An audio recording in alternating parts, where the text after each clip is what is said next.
Have you ever found yourself sitting quietly, watching life rush by, feeling like time is slipping through your fingers? The years pass, and suddenly your body doesn't feel as agile, your energy doesn't seem as boundless, and you start wondering, is this it? Is this what getting older really means? But here's the truth. Aging doesn't have to be a decline.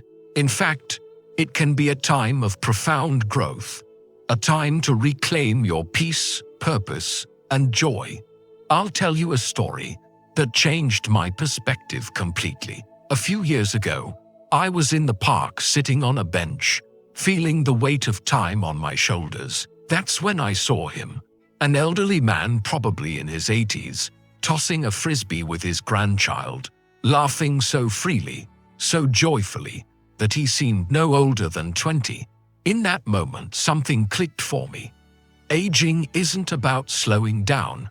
It's about embracing life in a smarter, more meaningful way. It's about living with more joy, variety, and purpose. So let's be real for a moment. Most people dread getting older. We fear losing our vitality, our strength, our sense of adventure. But what if, instead of viewing aging as a loss, we saw it as an opportunity to cultivate wisdom, inner peace, and lasting happiness? This is where Buddhist philosophy comes in. Buddhism teaches us that growing older isn't something to fear. It's an invitation to live more mindfully, more authentically. Today, I'm going to share with you 8 essential tips, inspired by Buddhist wisdom, that will not just help you survive in your later years, but truly thrive. These are simple practices rooted in the timeless teachings of Buddhism that will guide you toward a life filled with peace, strength, and fulfillment. And trust me, if you apply these principles, you'll find that the best years of your life could very well be ahead of you.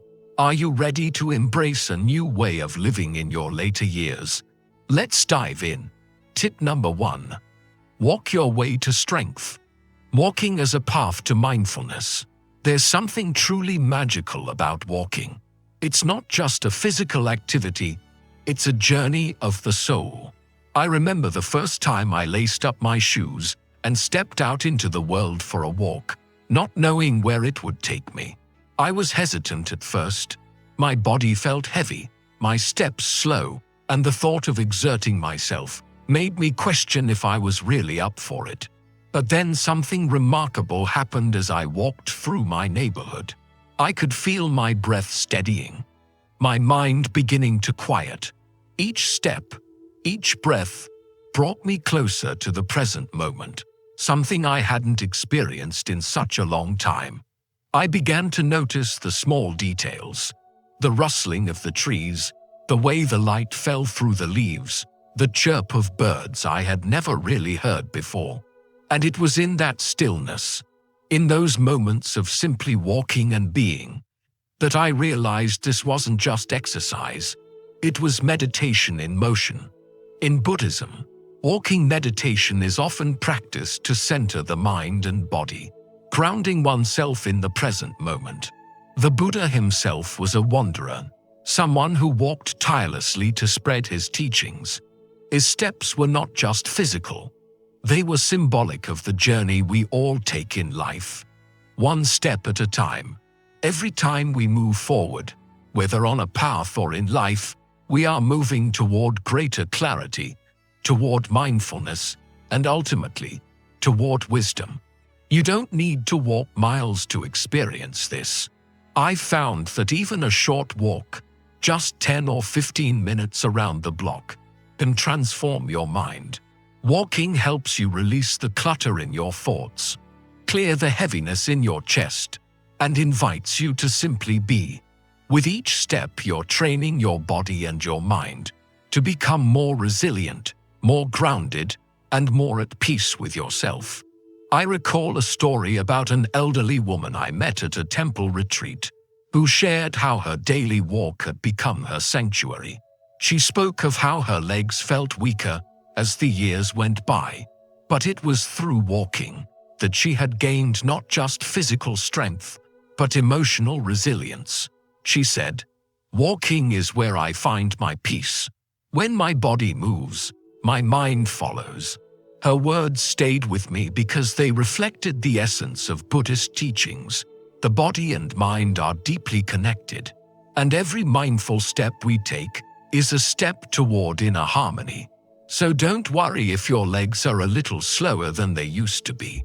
Don't be concerned about the distance you're walking. What matters is your intention. Walk with purpose. Walk with presence. Each step, no matter how small, is a step toward living with more mindfulness. And in that quiet rhythm, you will find strength, not just in your legs but in your heart. How are you walking through life? What does each step represent for you? Tip number 2. Eat like you love yourself. Nourishment from the heart. As we age, we begin to realize that the way we treat our bodies matters more than ever. I can still recall the day I made the decision to change the way I ate, not because I had to, but because I realized I deserved better. For years, I'd eaten out of convenience, grabbing whatever was fast, whatever was easy, chips, soda, those little snacks that gave me a brief moment of satisfaction. But deep down, I knew these choices were leaving me feeling drained and sluggish. It was only when I began to cook a simple pot of soup from fresh vegetables that I truly felt the shift. I remember that soup vividly, the warmth, the color of the veggies, the act of preparing something nourishing for myself. It wasn't just about food. It was a reminder that I was worthy of the care I'd been neglecting. In Buddhist philosophy, food is seen as not just sustenance, but a form of offering. A way to honor the body as a vessel for our consciousness. Just like the Buddha taught about moderation and balance, eating with mindfulness allows us to cultivate gratitude for our bodies, respecting them as temples that house our spirit. The practice of mindful eating is powerful. It's about bringing awareness to what you eat, and how it makes you feel. When you eat, slow down. Notice the textures, the flavors, the colors. Feel the nourishment. Imagine you're eating not to fill a void, but to honor your body, giving it the fuel it needs to continue on its journey. I've learned that eating with love, with intention, transforms the whole experience. It's no longer about quick fixes, but about creating a relationship with food that supports my well-being in a deep and meaningful way. I think of the time I met an elderly monk at a meditation retreat. His face was serene, his body strong. Despite his age, when asked about his health, he simply smiled and said, "Food is my medicine. When I eat, I honor the life that feeds me. I eat in balance, in gratitude." His words struck me as they reflected a wisdom we often overlook. Food in its simplest form is an act of love. The more mindful and intentional we are about what we eat, the more we honor ourselves and our journey. If you're feeling disconnected from your body or your food, try taking small steps to shift your habits. Add a handful of spinach to your meal, or choose water over juice. Each little act is a gesture of love toward yourself, a way to reconnect with your body and nourish it with kindness. What does the food you eat tell you about how you view yourself? Do you eat with intention or out of habit? Reflect on your relationship with food and see if there's a way you can bring more love and mindfulness to each meal. Tip number 3. Laugh often. The healing power of joy. Laughter. Such a simple thing, yet so profound. When was the last time you laughed so deeply that it felt like it came from the very core of your being? The kind of laughter that lightens your soul, that makes you feel connected to the very essence of life. I remember a moment like that with my dear friend Betty, someone who's known me for years. Despite all the changes life threw at us, we always found joy in the simplest of things, especially during our movie nights. One evening, we were watching an old slapstick comedy, One of those films with silly, over-the-top humor. The scene that played out before us was so ridiculous, so absurd, that we couldn't stop laughing. It wasn't just a chuckle.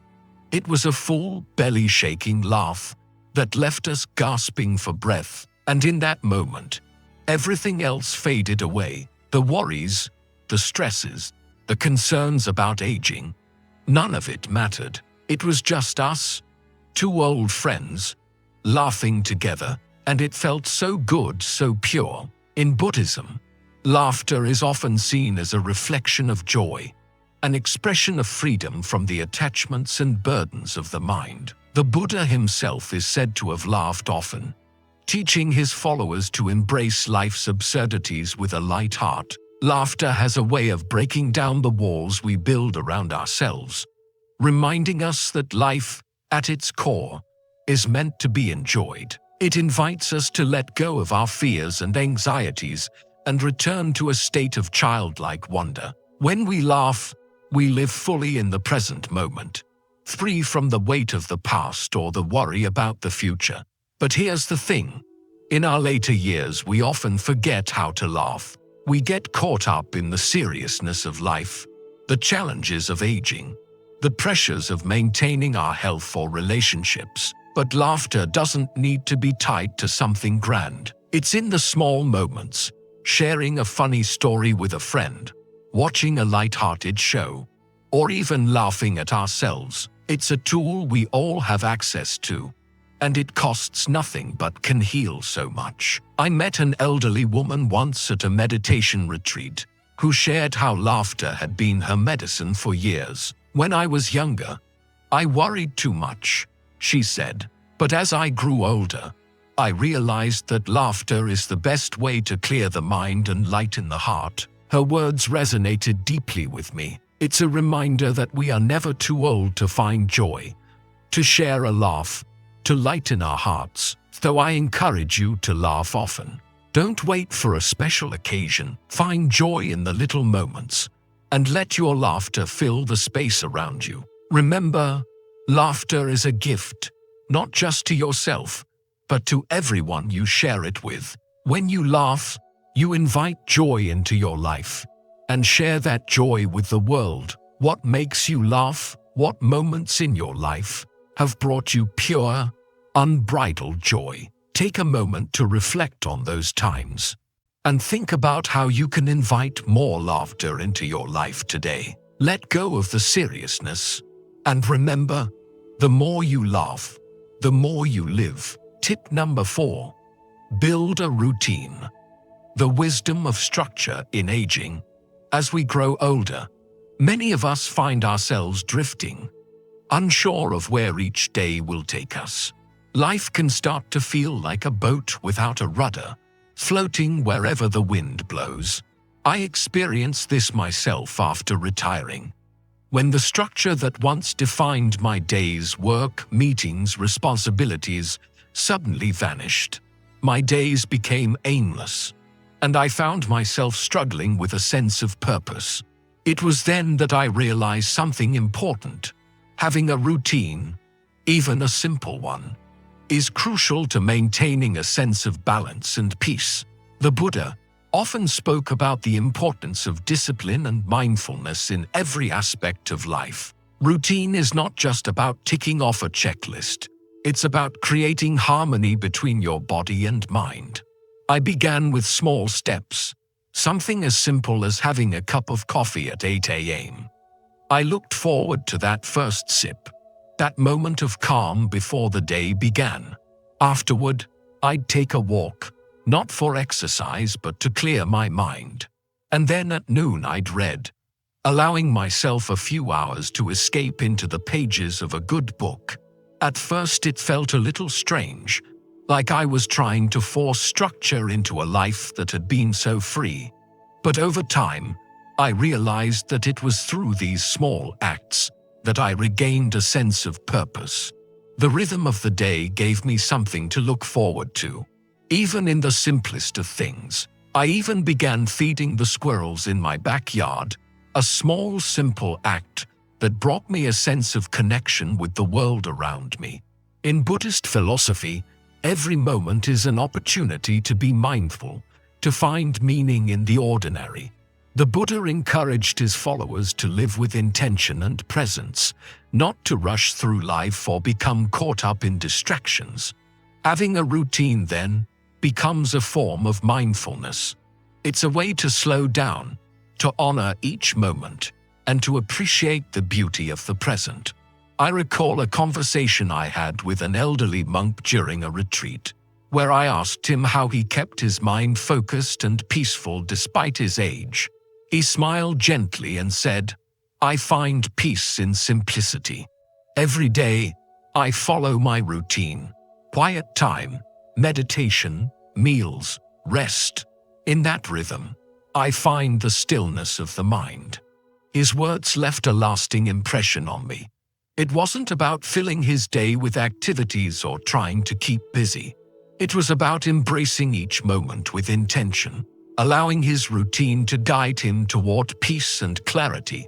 I encourage you to create your own routine, something that fits your life and brings you peace. It doesn't need to be complex or rigid, just a series of small, mindful acts that bring structure and purpose to your day. Whether it's morning tea, a walk in nature, or a quiet moment of reflection, these moments can transform your day and your state of mind. What small acts of routine can you incorporate into your life today? Reflect on what brings you peace and structure, and consider how you can create more of that in your daily life. Tip number 5. Talk to someone. The Buddhist practice of connection. One of the most important aspects of our well-being, particularly as we grow older, is connection. There's a subtle art in reaching out to others that can seem difficult at times, especially when we've lived much of our lives thinking we need to handle things on our own. I was like that for years, keeping my feelings to myself, believing I shouldn't burden others with my troubles. I convinced myself that handling everything on my own was a form of strength. But in truth, it only left me feeling isolated and disconnected. The turning point came unexpectedly. One day when my daughter called, we spoke for over an hour. Not about anything profound, but about our daily lives, sharing laughs and small stories. That simple conversation was more powerful than any therapy session I had ever attended. I felt an immense weight lift from my shoulders, a quiet relief that only human connection can bring. That phone call reminded me that we are not meant to walk this path alone. In Buddhism, the importance of connection is deeply ingrained in the teachings. The Buddha often emphasized the idea of Sangha, the community of like-minded individuals who support one another in their spiritual journey. The Buddha knew that we thrive when we are part of a community that nurtures, uplifts, and listens. It is not just about speaking.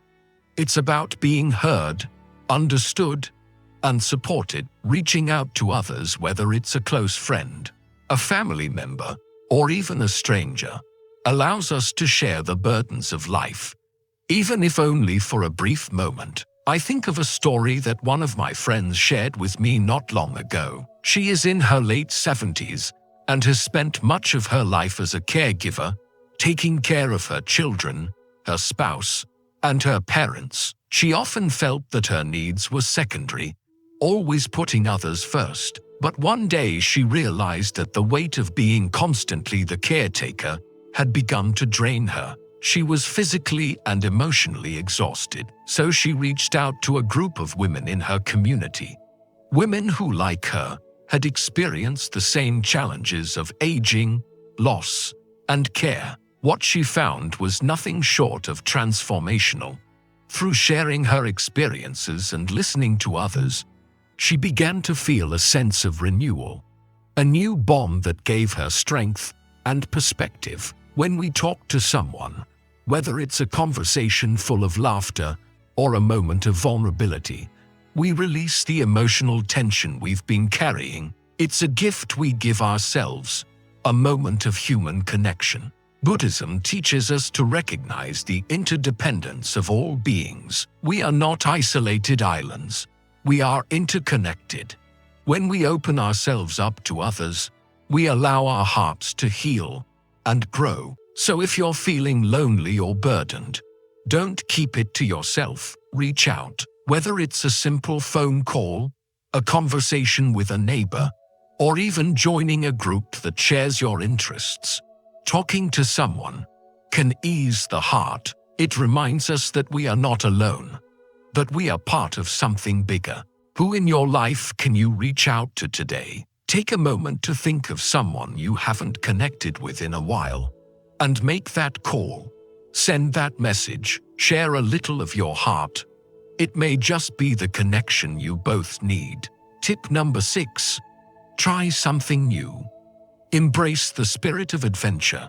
It's easy to fall into the comfort of routine as we get older. We become accustomed to certain habits, certain ways of doing things.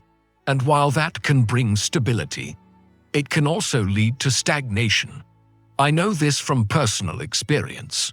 After retiring, I found myself going through the motions, feeling that excitement and curiosity I once had for life, slowly slipping away. That's when I decided to step outside of my comfort zone, and the results were transformative. I signed up for a pottery class, something I never thought I'd do. Clay was messy, it was unpredictable, and I had no idea what I was doing. But that was the beauty of it. I laughed at myself as I fumbled with the clay, shaping something that was frankly a mess. The first bowl I made was lopsided, the sides uneven. But instead of feeling embarrassed, I felt a sense of freedom, a joy in trying something new. No matter how imperfectly I did it, that little bowl now sits on my shelf as a reminder that it's not about perfection. It's about embracing the process, allowing ourselves to grow, and experiencing life with the wide-eyed wonder of a child. In Buddhist teachings, we are encouraged to approach life with a sense of curiosity and openness.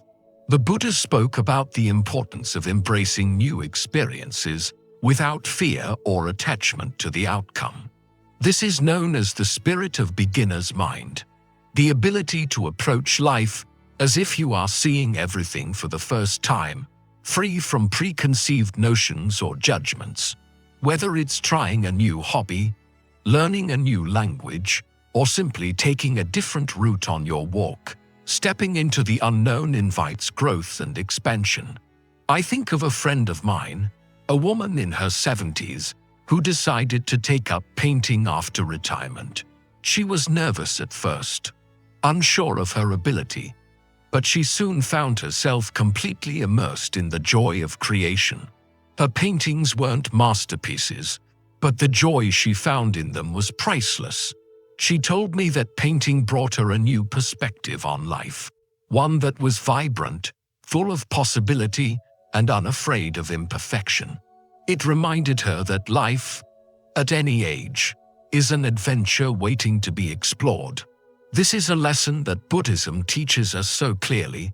Don't let fear or self-doubt hold you back. Life is not about perfection.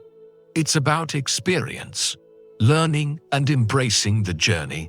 Trying something new can reignite that spark inside of you, reminding you that age is just a number. You are never too old to explore, to grow, or to discover a new passion. So ask yourself, what have you always wanted to try, but held back from? Whether it's learning to dance, picking up a musical instrument, or simply taking up a new form of exercise, give yourself permission to explore. You don't have to be good at it right away. What matters is the willingness to embrace the adventure. The process itself will be more rewarding than the result. What new experience can you bring into your life today? Think about what excites you. Even if it feels a little daunting, take that first step. You might be surprised at where it leads you. Tip number 7. Sleep like a champ. The power of restorative rest. There was a time when sleep felt like a luxury I couldn't afford.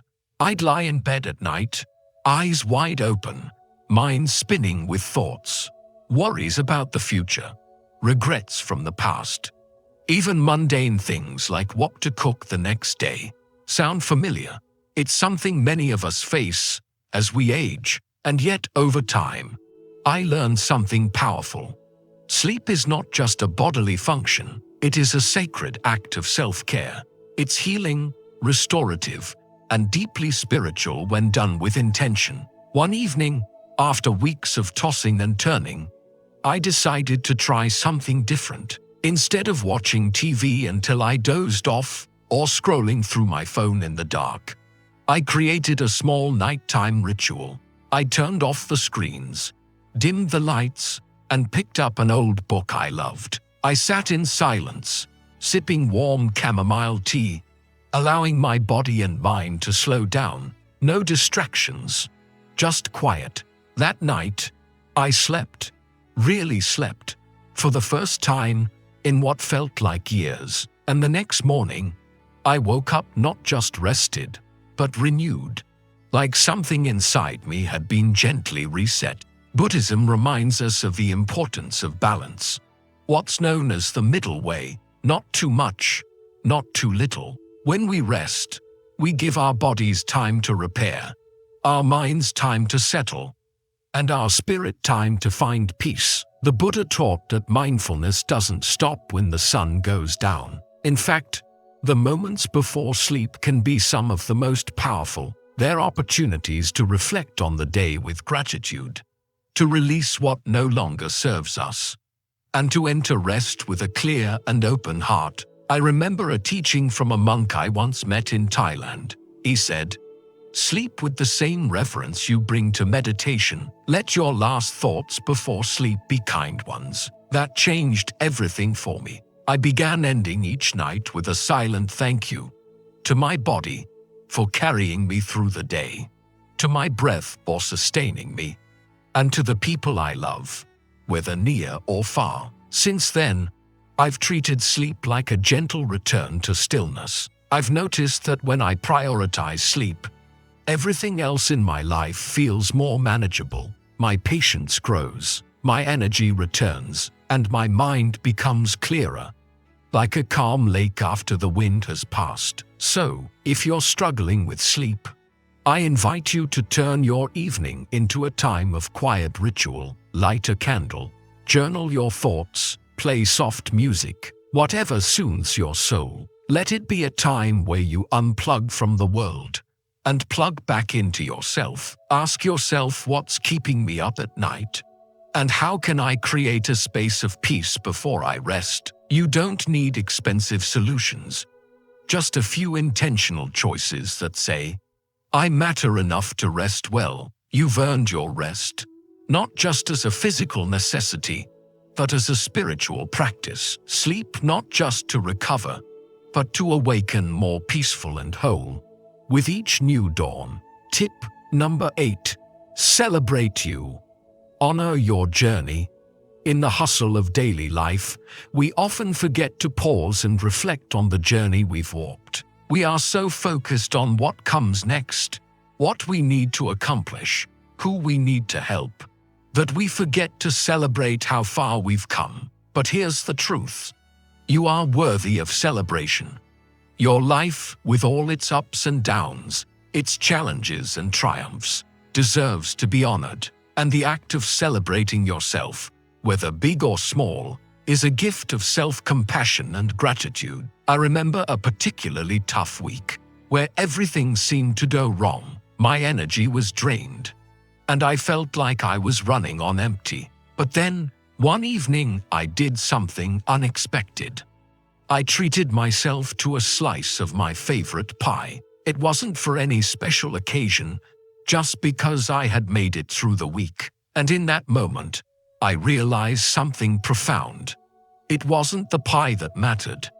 It was the act of acknowledging my resilience, of celebrating my strength, even in the midst of difficulty. In Buddhism, the concept of mudita, or sympathetic joy, encourages us to take joy not only in the happiness of others, but also in our own growth and accomplishments. The Buddha himself was not only a teacher of compassion, but also of celebrating life's small victories. Whether it's overcoming a personal struggle, learning something new, or simply getting through a difficult day, there is always something worth celebrating. In fact, it's often the small victories that carry the most weight in our lives. A few years ago, I met a woman at a meditation retreat who had spent most of her life caring for others, her children, her spouse, her community. She was known for her generosity and her selflessness, but she often overlooked her own needs. During the retreat, I watched as she began to slowly realize that she, too, needed to be celebrated. She started by acknowledging the strength it took to care for others and the resilience she had shown throughout her life. She didn't need grand gestures. A simple thank you to herself was enough to spark a change. That shift in perspective not only brought her peace, but also a deeper sense of fulfillment. We need to remember that the act of celebrating ourselves isn't about arrogance or pride. It's about gratitude and recognition. It's about saying to yourself, "I've made it this far. I am still here. I am still strong. I am still growing." This doesn't mean waiting for a significant event or achievement. It means taking time to recognize the daily strength it takes to live with grace, to show up each day with love and patience. So today, I encourage you to celebrate yourself. Don't wait for a special occasion or someone else's validation. Celebrate your resilience, your kindness, your wisdom. Celebrate the fact that you've lived through so much, and yet you're still here, ready to embrace whatever comes next. Maybe it's a quiet moment of reflection, or maybe it's sharing a story with a friend. Perhaps it's treating yourself to something small but meaningful, like a favorite treat, a walk in nature, or even just a moment of stillness. What can you celebrate today? Reflect on the little victories you've had, the growth you've experienced, and take a moment to appreciate yourself. Life is not just about getting through the tough times. It's about honoring all the times you've made it through and come out stronger. You deserve to feel proud of yourself every single day. After all, your journey is a testament to your strength, your wisdom, and your unshakable spirit. What will you celebrate about yourself today? Let's take this moment to honor the beautiful soul that you are as you journey through the later years of your life. Remember that aging is not about slowing down. It's about deepening your experience, living with intention, and embracing each moment with mindfulness. The tips we've discussed today are simple yet powerful. Walking with purpose, nourishing your body with love, laughing often, creating a fulfilling routine, and reaching out for meaningful connections. These are the practices that will help you not just grow older, but grow wiser, more content, and more connected to the world around you. I encourage you to reflect on these practices.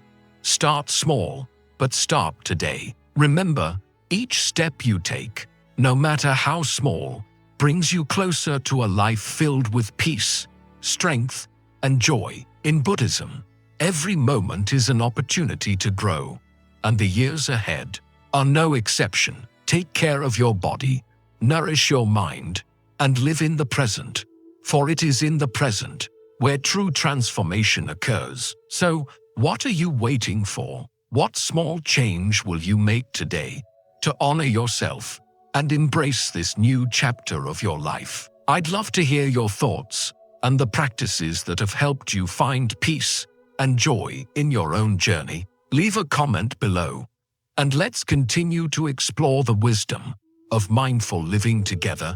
And if you found value in this video, don't forget to hit that subscribe button and join us on this path of quiet wisdom. Together, we'll explore how Buddhist teachings can help us live more fulfilling, peaceful lives, no matter our age. Thank you for being here, and I'll see you in the next video.